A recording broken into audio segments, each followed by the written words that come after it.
So yun, nagbabalik ang The Big B. Kasama pa rin natin si Chris Ulo at syempre si Takeru Miyamoto. Sana tayo natapos doon kay Saldico. Nako. Eto na, magandang pag-usapan yan.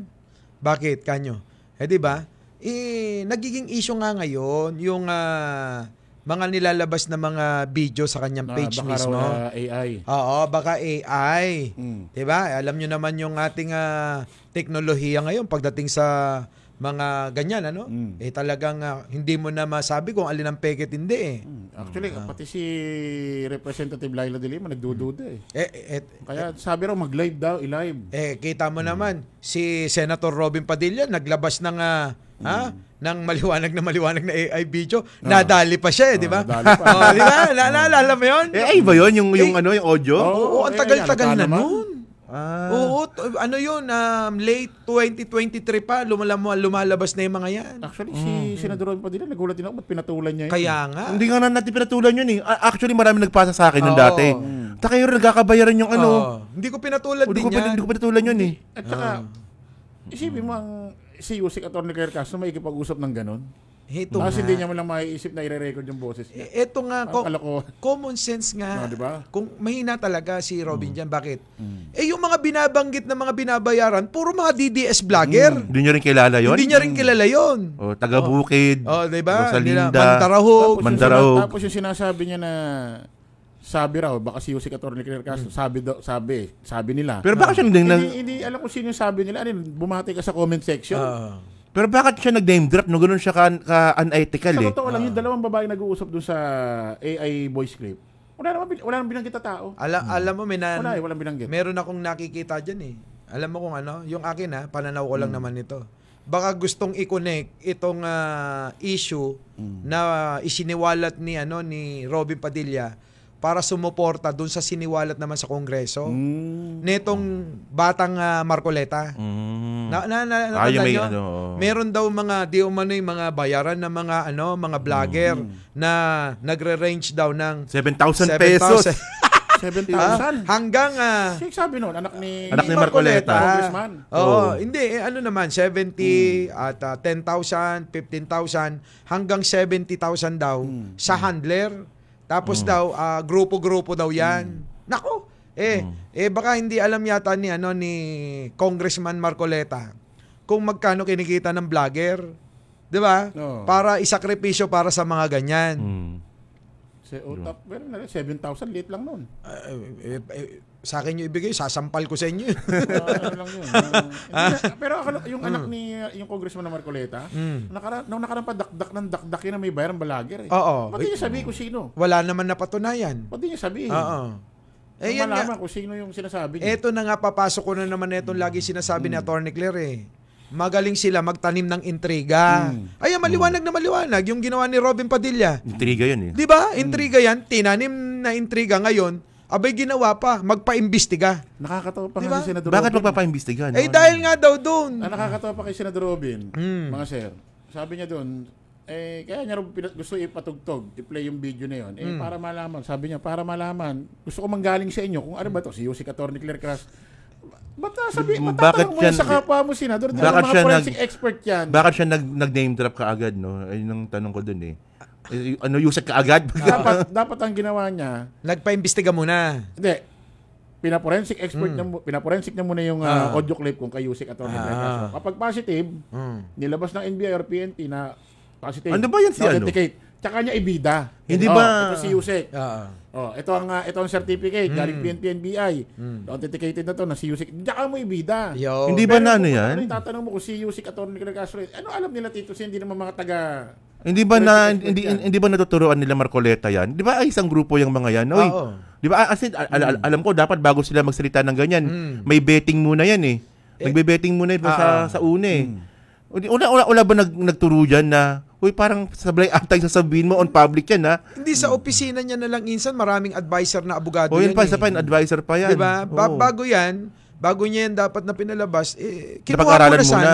Pinag-aralan at kinuha yung opinion ng mga advisor nung niya. Na-ceremony nga bahagya siya ni Tito Sen eh. Oo nga. Hindi na nagsalita eh. Oo. Tapos kinonekta niya pa dito sa sa sinabi ni Presidente Bongbong Marcos ng eleksyon na itong troll farm sila Emerald. Oo. Kinonekta niya pa Yung doon. joke yun, joke. Oo. Di ba sumama pa nga loob nyo nun? Hindi kayo nabanggit. Nasagot na natin yan kasi nung ano pa yan eh. Ayan yung binato ng mga dilawan dati sa atin eh. Nung election eh. Sabi ko nga kung paano ko narinig niyang voice clip na audio, ang mga bayarang vlogger, yung kabilang kampo. Correct. Ibida kaya niya sa Senado yan? Ay, malamang hindi, di ba? Ganun lang yun eh. May mahirap doon kapag yung pinangalanan, Mike Cervera, Chris Ulo. Bakit hindi na lang The Big B?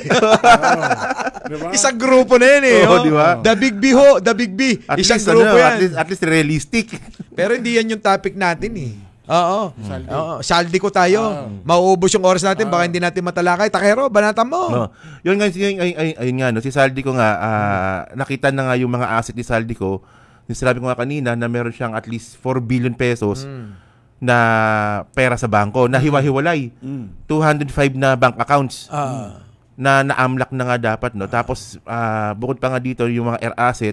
So sabi nga dito ng mga ng AMLAC mismo, kahit ikaw na negosyante ka, tsaka congressman ka, hindi mo kikitain yung ganyang kalaking pera. Hindi talaga. Teka muna, pwede ko bumati, isisingit ko lang. Babatiin ko yung contractor ko. Oo.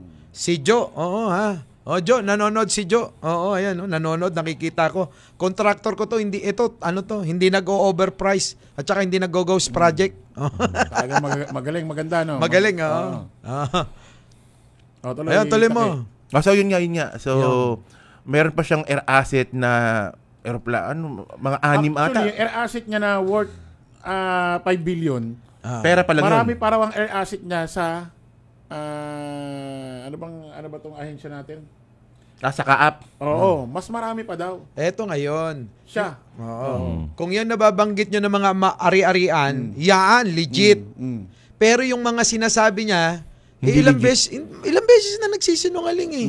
Doon sa mga maleta na Rimowa to, Chipipay na maleta. Doon sa nakarehistro yung sports car na conduction sticker niya. Yung maleta ba na yun na pinapakita ni Saldi ko, kaya bang makapagbuhat nun ng 50 kilo? Hindi nga, kasi maliit lang. Maliit lang yun. Pang hand carry lang yun eh. Siguro sa picture, hindi nila na-anticipate na yung mga malalaking maleta nandun sa dulo.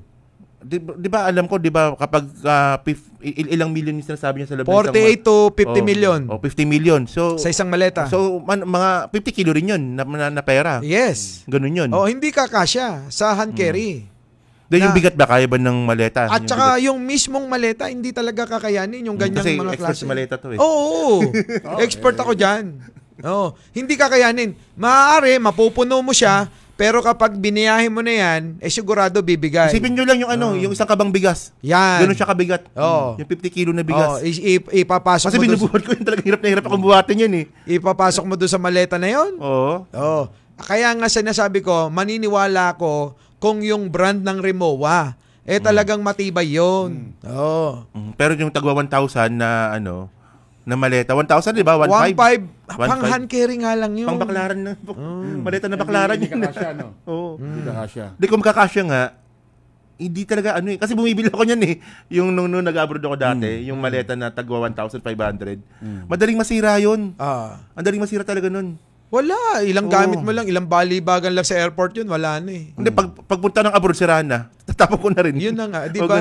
Di ba nakapag-uwi ka nun? Nakapag-uwi ako nun. Nakapulot kami lang. Maayos pa naman yung maleta nun. Malaki yun. Sakto na problema tayo sa maleta, di ba? O nasira rin yung maleta mo. Ano ba yung nangyari nun? Hindi, wala akong maleta nun. Wala kang maleta. Pero, dito na tayo. Sa mga sinasabi ni Saldi ko. Yung 1, 2, 3, di ba? Nagkaroon ng 1, nagkaroon ng 2, nagkaroon ng 3. Tapos yung huli, dinamay si First Lady, dinamay na si Sandro Marcos. Ngayon, ang sa akin lang, opinion ko, kung yung 1, 2, 3 na video niya, puro kasinungalingan na, ang tanong ko, maniniwala pa ba tayo sa pang-apat niya? Saka bakit putol-putol diba? yung mga video bakit putol-putol niya? Kaya nga. Tapos, yan. Diba? Pwede naman diretso lang yan eh. Napapansin ngayon, yung una niyang video, panot siya. 'Di ba? Tapos biglang nagkaroon na ng buhok na maganda. Pero yung damit niya hindi nagbago. Bakit kaya ganun? Bakit kaya kinakailangan? Kaya nga pinagdududahan ngayon na baka AI yan. Yun. Kaya ang hamon ngayon ng taong bayan, mag-live ka sa channel mo kung totoo ka. 'Di ba? Sabihin yung pahayag niya na. Oo. Ulitin mo, hindi yung binabasa mo. Kasi yung mahirap kasi din dito, no, kapag yung inuutay-utay mo, nakakapag-adjust ka eh. Oo. Depende sa reaction ng tao eh. Pero parang hindi rin kasi, parang hindi siya nag-adjust eh. Kasi puro palpak yung mga kasunod niya pa rin na statement eh. Di ba? Yung ano pa lang eh, yung mga dates pa nga lang eh. Di ba? Sinita na siya sa mga dates ng mga pagpapadala ng pera. Inulit niya pa rin sa susunod na na video, pinakita niya pa rin ulit. So, ang lumalabas dito, ang problema niya, hindi 2025. Mas maaga pa pala dito yung nakawan niya ng pera. Tingin ko eto kung hindi man AI yan, sinut na ng ng paulit-ulit. Tapos matagal nang na-shoot yan, tsaka lang nila pinapalabas ngayon. Pero Hindi kaya? Pero ina-upload niya sa account niya eh. Sa account madali lang na. Dumami rin yung niya, ng account niya. Dumami rin yung admin. Oo. Meron siyang 23 na admin. Kita mo, di ba? Sa account niya. Oo. Baka naman yung admin na isa doon, nagpapasok na ng mga ganyang video. Sasabihin niya, hindi ako yan. Kung dumating yung pagkakataon, kasi hindi naman siya under oath, di ba? Hindi ako yan, hindi ko sinabi yan. Pwede niya sabihin, na-hack yung FB ko. Di ba? So, marami siya. Dinay niya, no? Oo. Saka meron siya mga pinapakitang mga dokumento doon na insertion daw. Sige, sabihin na nga natin insertion yun. Pero ang tanong, anong ebidensya mo na inutos sa'yo yan? Yan. Baka mamay, ikaw lang gumawa niya na binibintang mo lang sa Kaya iba. nga. Saan kailangan dito? Kailangan merong at least email, di ba? Email, text message na meron date. Saka yung sinasabi niya, nagatid siya ng pera kay PBBM. Laway lang puhunan dun eh. Kaya nga. Wala namang pwedeng ebidensya ron. Sabi ko Madali nga, na may kwento yun. Sabi ko nga, gusto ng mga kulto ni Duterte ang puhunan nila, laway lang, mapabagsak si Pangulo Actually, yung mga iba, nadadamay dito sa anomalyang flood control issue. Pero hindi naman yung pinaka-target ng DDS, si PBBM pa rin talaga. Correct.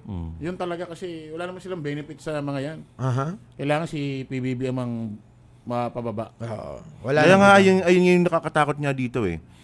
Kung sakali man na, alam mo ka naman di mangyayari yun, pag sila naging successful na pabagsakan si PBBM, yan, baliwala lahat yan. Lahat ng mga nangyayari ngayon na yan, sila Saldi, sila Cheese, sila Joel, yung mga nakasuhan na yan. Mababago. Wala yan. Ang bintang lahat niyan, kay presidente na. Doon na yung bintang mababaliktad talaga. Gagawa na nila ng moro-moro at ng ibang twist.